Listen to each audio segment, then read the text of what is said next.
नमस्कार, हिमाचल अभी देख रहे हैं आप। मैं हूं आपके साथ अवंतिका खत्री।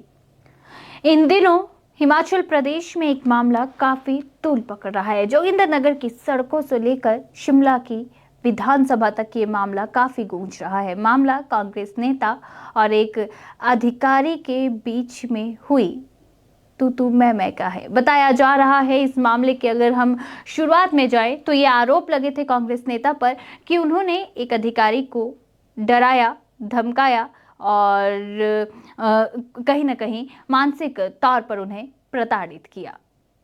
अब इस मामले में आए दिन एक के बाद एक कई नए खुलासे हो रहे हैं, कई नए मोड़ इस पूरे मामले में आ रहे हैं। आपको बता दें कि जोगिंद्रनगर विधानसभा क्षेत्र से पूर्व में कांग्रेस पार्टी के प्रत्याशी रह चुके जीवन ठाकुर और पीडब्ल्यूडी के अधीक्षण अभियंता इंजीनियर के शर्मा के बीच जो ये डराने धमकाने का मामला था, अब एक नया रूप आया है। बीते दिन इस पूरे मामले की गूंज आपको हिमाचल विधानसभा के मॉनसून सत्र में पहुंची, जहां पर जोगिंद्रनगर से जो विधायक हैं प्रकाश राणा, उन्होंने इस मामले को पॉइंट ऑफ ऑर्डर के तहत उठाया था और सख्त कार्रवाई की मांग विधानसभा में की थी। उन्होंने सारा कुछ इस मामले के बारे में बताया था कि कहां से बात शुरू हुई, कब का ये मामला है, क्या कुछ इसमें हुआ, वो हम आपको सुनवाते हैं जोगिंद्रनगर के विधायक की ही जुबानी, जो कि कल उन्होंने विधानसभा में कहा था।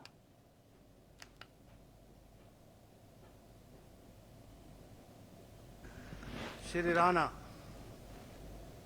सर, हमारे क्षेत्र जोगिंद्रनगर में एक ऐसी घटना हुई है पिछले बिफोर यस्टरडे शाम को। हमारा एक कांग्रेस के नेता जो हमारे एससी पीडब्ल्यूडी सर्कल में तैनात है, एसएस शर्मा, उनको कॉल करते हैं कि आपने एसडीओ के जो ऑर्डर कर दिए टेम्परेरी ऑर्डर, कैसे भी मेरे बिना पूछे कैसे किए। इंटरनल ऑर्डर थे, क्योंकि हमारे जो पीडब्ल्यूडी के दोनों जो जोगिंद्रनगर और लड भड़ोल के जो पद हैं वो रिक्त पड़े हुए हैं, कोई एसडीओ वहाँ पर नहीं है। तो जब उन्होंने उनके ऑर्डर किए तो उनको पूछा गया कि मेरे बिना पूछे कैसे किए। उन्होंने कहा कि मेरे पास कोई ऑप्शन नहीं था, अगर आप चाहते तो आप ऑर्डर करवा दो और वो हट जाएंगे, कोई भी एसडीओ की। Thank you. तो देन उन्होंने ऐसा इतना ही नहीं कि बोला अच्छा आपको मेरी बात मानना पड़ेगी, हमारी सरकार है। तो उन्होंने कहा कि ठीक है मैं मानता हूँ, लेकिन हमारे पास ऑप्शन नहीं है। और इतना सुनने के बाद जो है अच्छा मैं बताता हूँ, और 5 मिनट में 10 मिनट में अपने 20-25 के साथ जो अपने गुंडों को लेकर उनके ऑफिस में आते हैं और ऑफिस को दरवाजा बंद कर देते हैं। एससी अंदर बैठे हुए हैं और उनको जाके इतनी धमकी कि पहले टेबल को उनको मारते हैं कि आप हमारी बात नहीं सुनेंगे। जो पानी का गिलास उनके उधर पड़ा था पीने का, उसको पानी को मुंह पर मारे और उसके बाद वहीं बैठ जाते हैं कि आज तो मैं 20-25 लेकर आया हूँ, अगर आपने हमारी बात नहीं मानी तो दूसरे दिन 200 लेकर आओ। Thank you. This is the उसके पॉइंट बाद जो है उन्होंने फिर ऑर्डर उनके कैंसिल कर दिस दिए। Is the point of order. बस एनफ नाउ। बात तो पूरी सुनिए सर। बस व्हाट यू वांट टू से तो नाउ। मेरी माननीय मुख्यमंत्री यहाँ पर बैठे हैं, इस तरह की अगर अधिकारियों के साथ, सीनियर ऑफिसर के साथ अगर ऐसा होगा तो कौन ऑफिसर वहां पर काम करेंगे। चलिए, थैंक यू। बहुत एक शर्मनाक के हादसे सर, कोई छोटी मोटी बात नहीं है। और पहली बार हमारे जोगिंद्रनगर की हिस्ट्री में पहली बार ऐसा देखने को मिला है। चलिए, ठीक। इस तरह के एक कौन सा व्यवस्था परिवर्तन है। चलिए, बैठिए। मुख्यमंत्री जी कहते हैं कि your point of order has come now, please sit down. तो इसके लिए तो मेरे पास जो है आज जो है जो न्यूज की कटिंग है, FIR दर्ज हुआ, वो भी हमारे पास है, आपको दिखा देते हैं।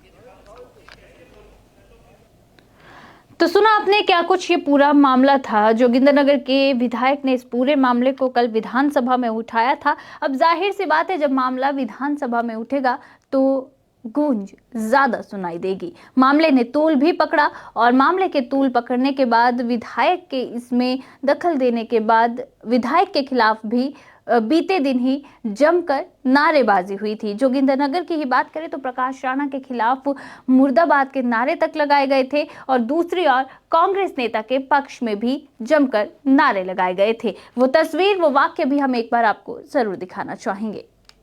गली में शेर है, प्रकाश राणा चोर है, प्रकाश राणा चोर है, चोर है, चोर है, प्रकाश राणा मुर्दाबाद, मुर्दाबाद, मुर्दाबाद, प्रकाश राणा मुर्दाबाद, मुर्दाबाद, मुर्दाबाद, गली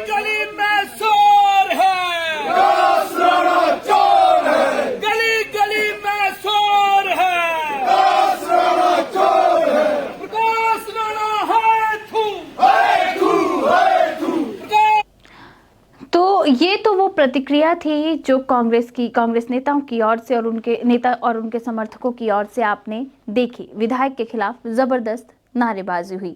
हालांकि जाहिर सी बात है, अब इस पूरे मामले पर बीजेपी भी सीधा फ्रंट फुट पर आकर कांग्रेस को घेर रही है, सरकार को घेर रही है। आज इस मामले में जोगिंदरनगर बीजेपी मंडल सामने आया और उन्होंने सीधे तौर पर ये मांग की कि जो ये कृत्य हुआ पूरा का पूरा, जिस तरह से एक अधिकारी या कर्मचारी को प्रताड़ित किया गया, वैसा राजनीति में 25 सालों में नहीं हुआ। जो मंडला अध्यक्ष, उन्होंने कहा कि 25 साल राजनीति में मुझे हो चुके हैं, लेकिन मैंने ऐसा कृत्य नहीं देखा जहां पर सरेआम जो है अधिकारी को डराया जा रहा है, अधिकारी को उनके ऑफिस में घुसकर धमकाया जा रहा है, बंधक बनाया जा रहा है। ये कहीं ना कहीं एक बहुत बड़ी घटना है और सरकार को इस पर कड़ा संज्ञान लेना चाहिए, क्योंकि जो सरकार व्यवस्था परिवर्तन की बात कर रही है, क्या इस तरह से व्यवस्था परिवर्तन कर सरकार प्रदेश में उदाहरण दे रही है? इस पर अब कहीं ना कहीं कार्रवाई की जो मांग है वो बीजेपी की ओर से उठना शुरू हो गई है। यही नहीं, जिस तरह से जो नारेबाजी हुई है विधायक के खिलाफ, उन नारेबाजी करने वाले लोगों पर भी कार्रवाई की मांग अब बीजेपी कर रही है। बीजेपी का इस पूरे मसले पर जो कहना है, जो प्रतिक्रिया आई है, वो अब एक बार आप सुनिए। पिछले कल जो एक यहाँ पर घटना हुई है, मुझे भी राजनीति में 25 वर्ष हो गए हैं, लेकिन ये पहली बार ऐसी घटना एससी के ऑफिस में हुई है जो हैरान करने वाली है। एक सीनियर ऑफिसर के ऑफिस में जाना और उनके साथ मिसबिहेव करना, ये बहुत बड़ी घटना घटी है। ऐसी घटनाएं जो आम आदमी को विचलित करती है। मैं इतने बड़े ऑफिसर के साथ उनके ऑफिस में घुस जाना और उन्हें 1 घंटा बंधक बनाना, ये अपने आप में बहुत बड़ी घटना है। इसका जिक्र जब ये मुझे मालूम हुआ तो मैंने अपने विधायक महोदय श्री प्रकाश राणा जी से ये बात कही कि हमारे जोगिंदरनगर में कुछ कांग्रेसी नेताओं के द्वारा ऑफिस में जाकर वहाँ उनके साथ हाथापाई करना। आप अभी विधानसभा सत्र लगा है, आप इस मुद्दे को जो है विधानसभा में रखिए। और उन्होंने पिछले कल जो है विधानसभा में ये मुद्दा रखा। माननीय हमारे विपक्ष से नेता प्रतिपक्ष, उन्होंने भी इस मुद्दे को सदन में रखा। आपने देखा होगा कि उन्हें बोलने का मौका मिला, लेकिन बीच बीच में ये भी कहा गया कि आपका टाइम हो गया, आप बैठ जाओ। तो मेरा निवेदन है कि ऐसी घटना फिर से ना हो, इसलिए जो है हम यहाँ जोगिंदरनगर मंडल के हमारे जो सारे कार्यकर्ता आज यहाँ पर इकट्ठा हुए थे। हमने एसडीएम महोदय के पास ज्ञापन दिया। उनके माध्यम से जो ये ज्ञापन जो है मुख्यमंत्री जो वर्तमान में कांग्रेस की सरकार है, सुखविंदर सुक्खू जी के पास ये जाएगा और इस घटना के प्रति संज्ञान उन्हें लेना होगा, नहीं तो हमारा जोगिंदरनगर मंडल जो है सड़कों पे उतरेगा, आंदोलन करेगा। मैं आज ये भी कहना चाहता हूं कि ये जो कर्मचारी है जो सरकार की नीतियां इंप्लीमेंट करते हैं, वो पार्टी के नहीं सरकार का कार्य करते हैं और उनके साथ ऐसा दुर्व्यवहार करना, ये एक कर्मचारी के साथ हुआ है। लेकिन मैं आज ये कहना चाहता हूं, लेकिन चोट जो है सभी कर्मचारियों को पहुंच। हमारे विधायक प्रकाश राणा जी पिछले 5 सालों से, जब से भारतीय जनता पार्टी की जब सरकार सत्ता में थी, उसमें कभी भी कर्मचारियों को प्रताड़ित नहीं किया गया, कभी ट्रांसफर किया नहीं गया, सब कर्मचारी खुश थे। लेकिन आज दुर्भाग्य यह है कि 9 महीने की अभी वर्तमान में इनकी सरकार है और इस सरकार में जो है इतनी बड़ी घटना हुई है, ये अपने आप में बहुत बड़ी घटना है। मेरा निवेदन है कि इस घटना में जो भी दोषी पाए जाते हैं उनके ऊपर कार्रवाई हो। सरकार से मांग है कि ये व्यवस्था परिवर्तन है या हम इसके विरुद्ध सड़कों में जब हम आंदोलन करेंगे तो सारी महिलाएं, हमारी महिलाएं, युवा और सारे जो है ऐसी जो कर्मचारियों के साथ ऐसा दुर्व्यवहार किया गया, तो मुझे लगता है कि यहाँ पर जितने भी डिपार्टमेंट है ऐसे कोई कर्मचारी जोगिंदर नगर में नहीं आए। तो सुना आपने क्या कुछ यहाँ पर बीजेपी की ओर से कहना है। सीधे बीजेपी मांग कर रही है कड़े एक्शन की, और अगर ऐसा नहीं हुआ तो सड़कों पर उतरने की चेतावनी भी दे दी है। यानी कि कुल मिलाकर अगर हम बात करें तो सड़क से लेकर सदन तक इस मुद्दे की गूंज साफ सुनाई दे रही है।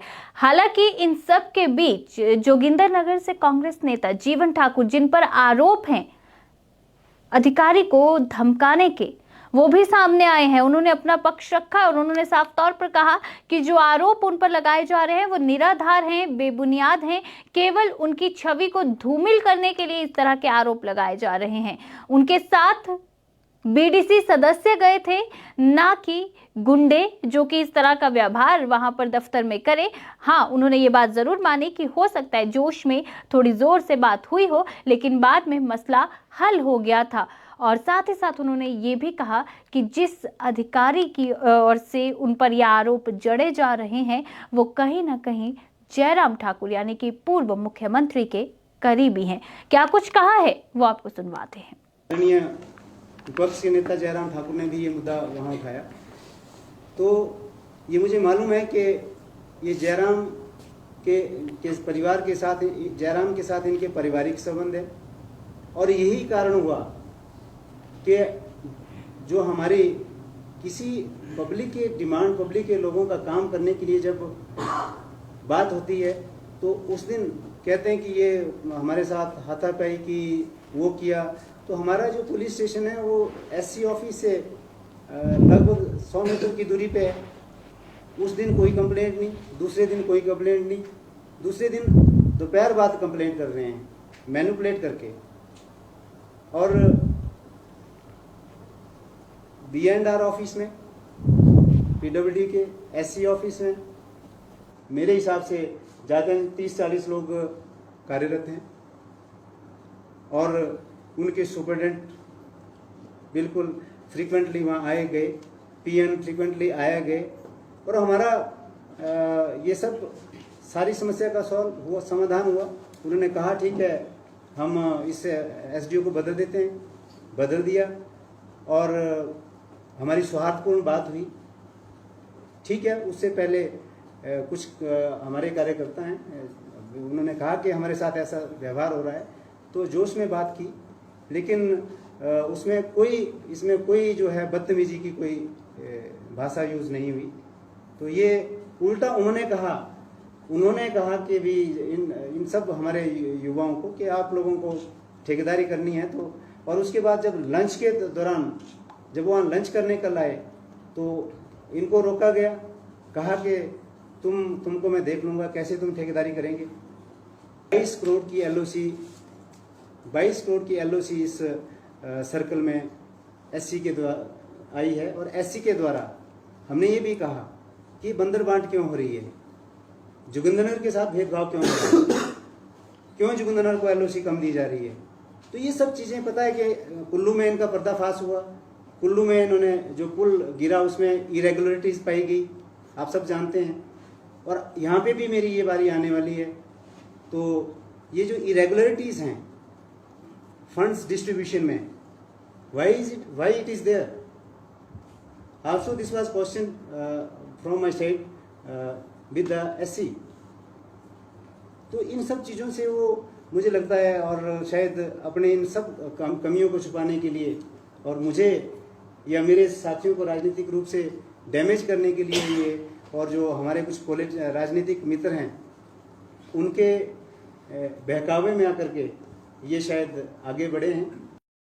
मैं ये कहना चाहूँगा कि ये किस तरह का लोकतंत्र है, और उस बात को विधानसभा में हमारे विधायक महोदय जो तथाकथित समाज सेवी हैं, जो न कोरोना काल में न इस त्रासदी में कहीं जोगिंद्रनगर विधानसभा क्षेत्र के लोगों के बीच में नजर आए, वो ये कह रहे हैं कि ये बहुत बड़ी दुर्घटना हुई। लेकिन मैं आपको ये कहना चाहूँगा कि अपने जोगिंद्रनगर की पब्लिक के लिए, जोगिंद्रनगर के हर नागरिक के लिए, मुझे किसी भी पब्लिक ऑफिस में कभी भी जाना पड़े वो मैं जाऊँगा। पर बड़ी हैरानी हुई कि विधानसभा में हमारे साथ जो यहाँ से विधायक गए हैं वो कह रहे हैं कि गुंडों के साथ वहां पे गए। अरे मेरे साथ BDC member, BDC vice chairman, मेरे साथ बीडीसी के मेंबर, मेरे साथ पंचायत के प्रधान, जो बढ़ियाड़ा पंचायत के प्रधान, बीडीसी ढेलू, बीडीसी वाइस चेयरमैन दुल से, और रोपा पदर से वाइस प्रेसिडेंट, वो सब लोग, बसाईधार से प्रधान, वो सब लोग मेरे साथ गए हैं। वो सारे गुंडे हो गए। मुझे लगता है कि माननीय विधायक महोदय को ये स्टडी करना पड़ेगा कि जोगिंद्रनगर के लोग कौन लोग गुंडे हैं और कौन लोग अच्छे हैं।